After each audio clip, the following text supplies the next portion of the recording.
Okay, let's dive into this. Welcome back to The Explainer. Today, we're unpacking a truly profound theological breakdown from a fascinating source text. It's all centered on the story of the blind man in John chapter 9.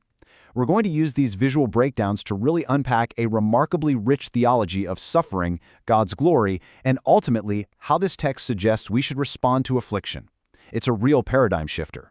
So here's our roadmap for today's Explainer. We'll start with number 1, rejecting the blame game.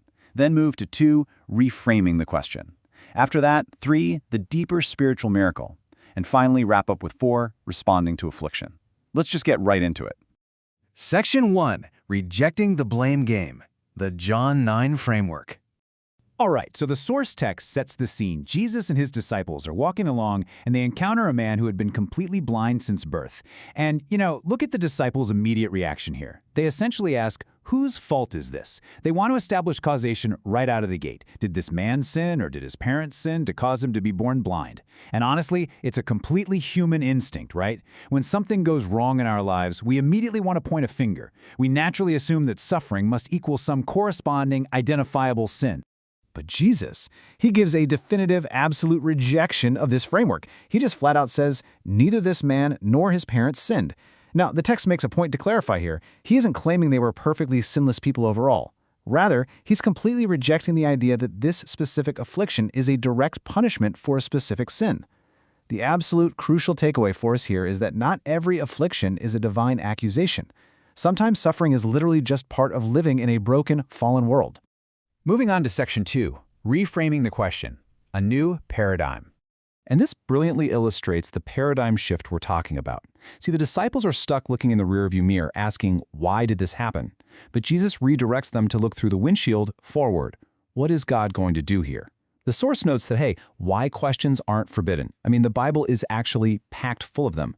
But seeking only a causal explanation, that can easily become a spiritual dead end. Instead, God is offering this incredible forward-looking invitation for revelation.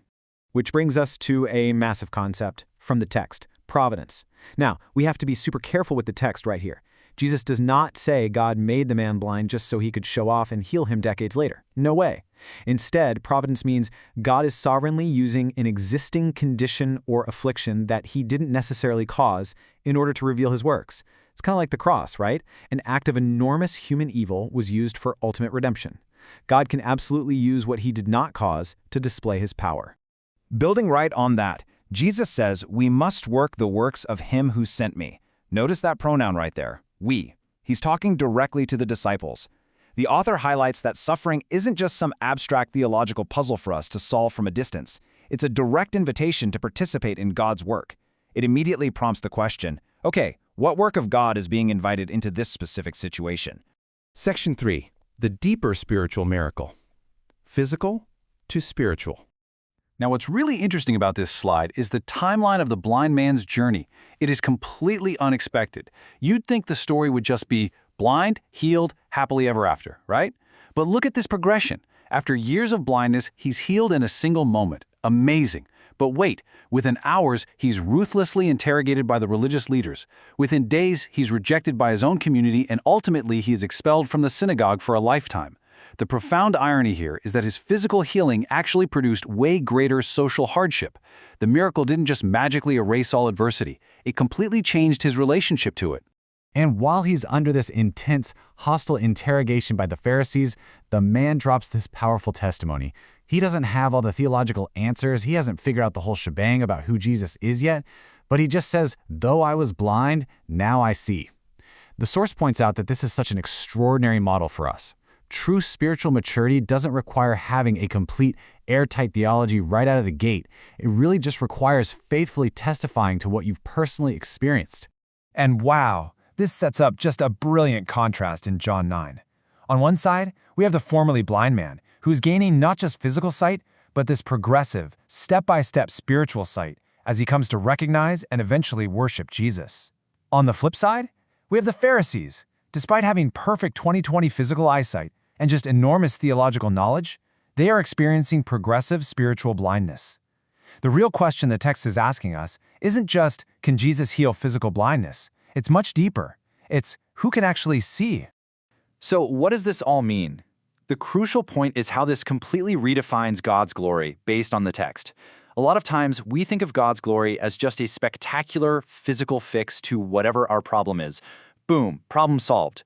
But God's glory actually becomes visible when his power is displayed, when Jesus' identity becomes clearer, when a suffering person genuinely encounters him, and when spiritual blindness is exposed. The ultimate glory wasn't just fixing the man's physical eyes, it was what happened to his relationship with God. Because of this new understanding, the source suggests there are two entirely legitimate prayers when we're facing affliction. Prayer number 1, remove it.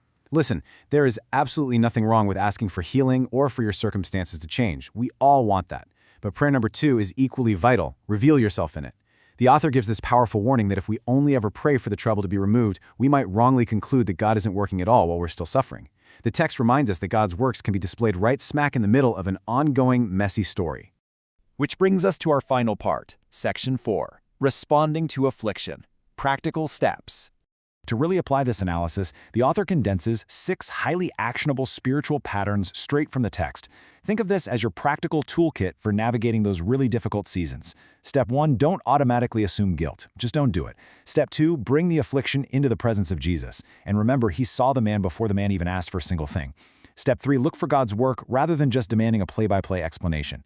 Step 4, actively participate in that work. Step 5, testify to what you know for sure, even if your understanding is still a bit fuzzy.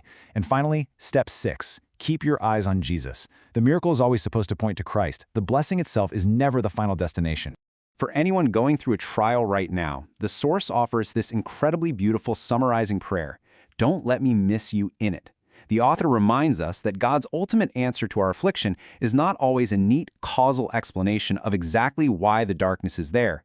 Actually, scratch that. It's almost never that. Often, his answer is to walk directly into that darkness with you and reveal that he is the light. The man in this story didn't get a theological white paper explaining his blindness. He got a direct, life-altering encounter with Jesus.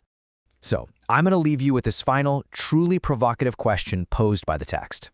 As you navigate your own seasons of difficulty, will you let your suffering become greater than your vision of him? Or will you allow your greatest disadvantage to become the very place where God reveals his absolute greatest work? Something to chew on. Thank you so much for joining me for this explainer, and I can't wait to dive into our next topic with you soon. Catch you later.